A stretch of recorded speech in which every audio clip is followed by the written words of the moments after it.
selamat datang di channel Kinzi Kinata. Di channel ini Sobat Kinzi bisa melihat berbagai video dari aku. Seru kan? So subscribe channel Kinzi Kinatanya ya, biar selalu update video-video dari aku. Selamat menonton. Halo Sobat Kinzi, hari ini Kinzi mau bahas tentang Bapak Abraham nih. Tapi lebih ke Ishak-nya ya, yang relevan bagi kita anak remaja.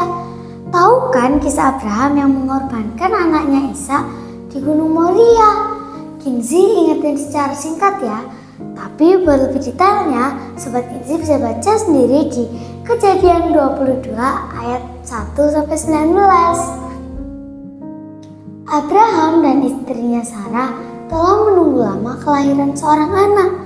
Setelah bertahun-tahun menunggu, akhirnya Sarah melahirkan seorang anak laki-laki yang diberi nama Ishak. Allah kemudian memerintahkan Abraham untuk mengorbankan Ishak sebagai persembahan bakaran di Gunung Moria.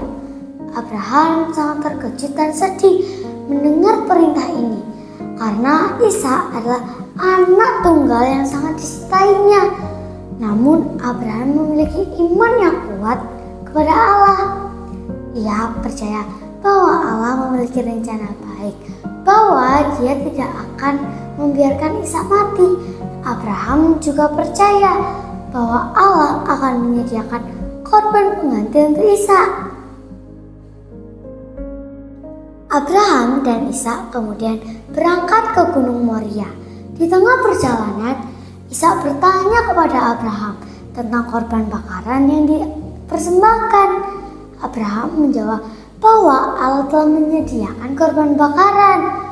Saat mereka tiba di Gunung Moria, Abraham membangun mezbah dan menyiapkan Ishak untuk dikorbankan. Namun saat Abraham akan menusuk Ishak dengan pisau, malaikat Allah muncul dan menghentikan Abraham. Malaikat Allah berkata bahwa Abraham telah lulus dalam ujian iman dan bahwa Ishak tidak perlu dikorbankan.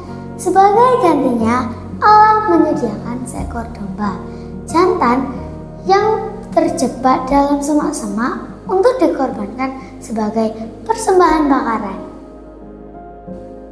Abraham kemudian mempersembahkan domba jantan itu sebagai korban bakaran dan Ishak diselamatkan.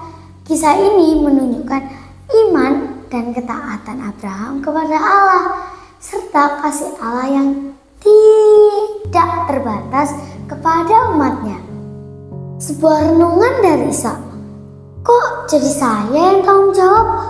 Pernah gak sih merasa salah orang lain? Kok kita yang disuruh beresin masalahnya mereka? Kok kita yang harus tanggung jawab? Kayak ada yang diuji, tapi kita yang disuruh menjalani ujiannya. Ada yang bikin berantakan, tapi kita yang disuruh beresin. Kisah Ishak juga menarik kalau kita lihat dari sudut pandangnya. Selama ini kita fokus ke Abraham yang diuji, tapi bagaimana dengan Ishak? Abraham yang diuji, tapi Ishak yang dikorbanin. Di Kejadian 22 ayat 7, saat Ishak bertanya ke Abraham, "Bapak, di sini sudah ada api dan kayu, tetapi di manakah anak domba untuk korban bakaran?" Ishak pasti tahu ada yang tidak beres, tetapi dia tetap ikut. Dia gak lari, dia gak protes, dan dia nurut. Ishak cukup kuat untuk melawan, tapi dia tetap taat. Bahkan saat logika mungkin berkata, "Loh, kenapa saya yang dikorbanin?" Dia tetap percaya pada bapaknya dan pada Tuhannya. Kadang kita juga ada di posisi Ishak, disuruh taat dalam situasi yang bukan salah kita, diuji lewat masalah yang bukan kita penyebabnya. Di saat kita gak ngerti kenapa semua ini harus terjadi, Tuhan tetap pegang kendali. Dia yang akan menyediakan jalan.